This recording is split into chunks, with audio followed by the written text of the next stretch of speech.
চাচা আপনি এই ঔষধ কি দিয়ে বানান? 121 রকমের গাছগাছালি, ফলমূল এবং হরিণের নাভির কস্তুরি দিয়ে একসাথে মিক্স করে আমি এই ওষুধটা তৈরি করি। এই ওষুধটা তৈরি করার পরে আমি রুগীকে দিই। আর এই যে সান্ডার তেল, সুদূর সৌদি আরব থেকে আনা, এই সান্ডার তেল দিয়ে ডান্ডা মালিশ করলে ডান্ডা হবে লোহার মতো শক্ত, আর নারী হবে তোমার ভক্ত।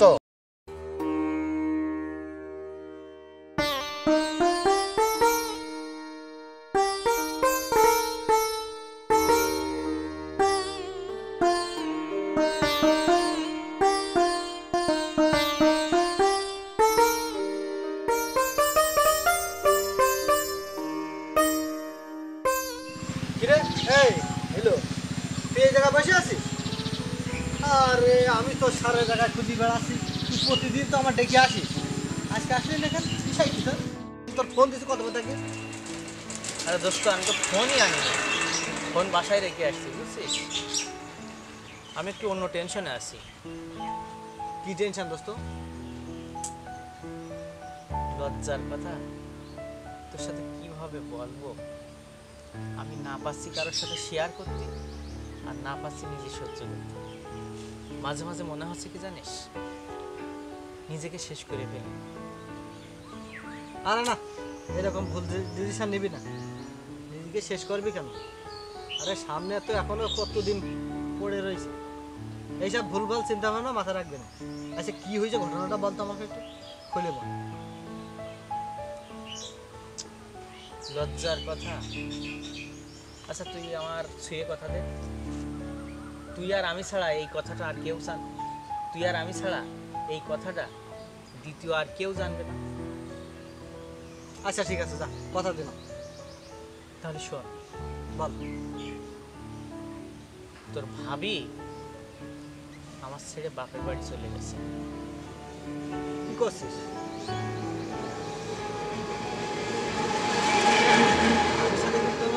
মারধর করেছে ভাবি? আরে না, আমি ওর কখনো গায়ে হাত দিই। তাহলে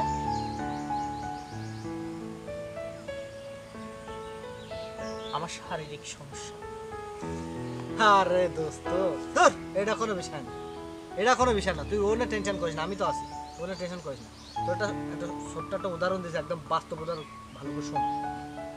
আমার দূর সম্পর্কে একটা শালা হয়, সে ওরকম বিয়ে করার পরে বেশ কিছুদিন যাওয়ার পরে সে বউ আর আসে না, বাপের বাড়ি গেছে বেড়ানোর নাম করে আর আসে না। এবার ও আমার ফোন দিয়েছে, দিলে আমি গেছি, যে বউ আনতে গেছি, বউ আমার কথাও আসে না। পরে আমি বিস্তারিত ওর কাছে শুনলাম কি, তো এই কথাই বললো যে শারীরিক সমস্যা। তখন আমি চিন্তা করলাম যে না, এইভাবে তো আসলে চলা সম্ভব না। তাই ওর নিয়ে আমার এক পরিচিত একটা কবিরাজ ছিল, ওই কবিরাজটার নাম যেন কি, ও মহরম। মহরম মানে কবিরাজ, ওই কবিরাজের কাছে আমি নিয়ে গেছিলাম। যার ফলে আল্লাহর রহমতে এখন সে তারা সুখী শান্তিতে খুব হ্যাপি রয়েছে, এবং তার দুটো বাচ্চা। কি বলিস? হ্যাঁ, আমার তো মনে হয় না যে আমার কবিরাজ দেখায় কোনো কাজ হবে। আচ্ছা দোস্ত শোন, কাজ হবে কিনা সে উপরে আল্লাহ ছাড়া আর কে বলতে পারে। তো চল আমরা একটু চেষ্টা করে দেখি, চল যাই। তো তুই এত করে যখন বলছিস, তো চল যাই। চল তাহলে আজকে যাবি? চল। চল, তো সময় আছে না? হ্যাঁ আছে। তা চল আমরা যাই।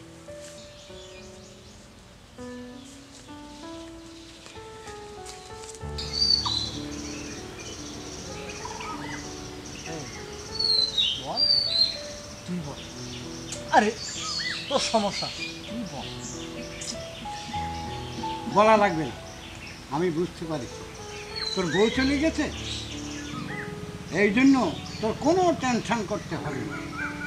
আমার কাছে আছে এই সান্ডার তেল। চাচা আপনি এই ঔষধ কি দিয়ে বানান? 121 রকমের গাছগাছালি, ফলমূল এবং হরিণের নাভির কস্তুরি দিয়ে একসাথে মিক্স করে আমি এই ওষুধটা তৈরি করি। এই ওষুধটা তৈরি করার পরে আমি রুগীকে দিই। আর এই যে সান্ডার তেল, সুদূর সৌদি আরব থেকে আনা, এই সান্ডার তেল দিয়ে ডান্ডা মালিশ করলে ডান্ডা হবে লোহার মতো শক্ত, আর নারী হবে তোমার ভক্ত। চাচা, তো ঔষধ খাওয়ার নিয়মটা একটু বলে দেন। এই ওষুধ খাওয়ার নিয়ম হচ্ছে সকালে খালি পেটে একটা করে বড়ি খাবি, আর রাত্রে শোয়ার সময় ভরা পেটে একটা বড়ি খাবি। আর এই যে সান্ডার তেল দেখছি, এই সান্ডার তেল গোড়ার থেকে আগার দিকে মালিশ করবি, দেখিস আবার যেন পিছন দিকে মালিশ করছে। পিছন দিকে মালিশ করলে কিন্তু ভিতরে ঢুকে যাবে। খবরদার এই কাজ করবি না, সামনের দিকে যত পারিস মালিশ করবি। আর বেশি জোরে করিস না, যেন বেশি জোরে করলে আবার সমস্যা, বুঝতে পারিস? এইভাবে মালিশ করবি, দেখবি তোর বউর কথা খুব মনে পড়বে। আর একবার যদি মনে পড়ে যায় তুই ওই বউর কাছে যাবি, বুঝলি? আর তোর বউ দেখবি তোরে আর জীবনও ভুলবে না। শুধু খালি এই সান্ডার তেলটা ঠিক মতন মালিশ করবি, বুঝলি? জি চাচা, ঠিক আছে। আর খালি বুঝতে পারবি তোর বউ ছুটছুট করে আবার চলে আসবে। শোনেন চাচা, টাকা পয়সা আমাদের কাছে বিষয় না, আচ্ছা আচ্ছা, কিন্তু আমার কাজ হবে তো। আরে কাজ হবে মানে 100% কাজ হবে। একবার মাখাই দেখ, আর ওষুধটা খেয়ে দেখ।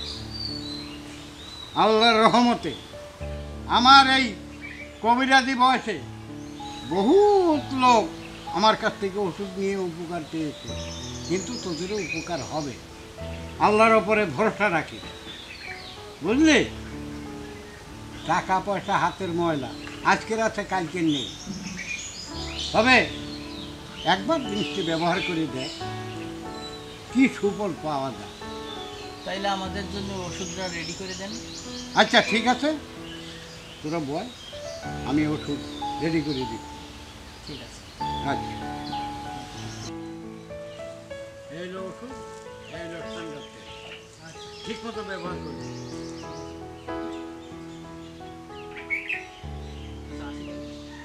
ঠিক আছে।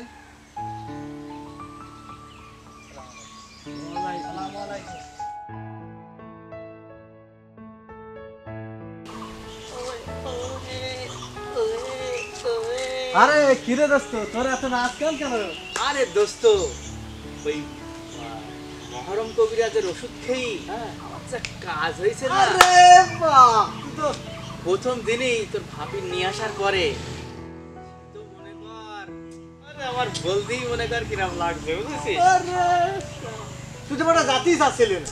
সত্যি দোস্ত, তুই যে আমার উপকার করেছিস না, তাই ভোলা যাবে না, কি বুঝেছিস? বলবো, তুই তো বিশ্বাস করে পাচ্ছিলি না, দেখেছিস? তোর আমি আজকে মুসলিম হোটেলে খাওয়াবো, চল। শিওর? হ্যাঁ, আচ্ছা চল। চল।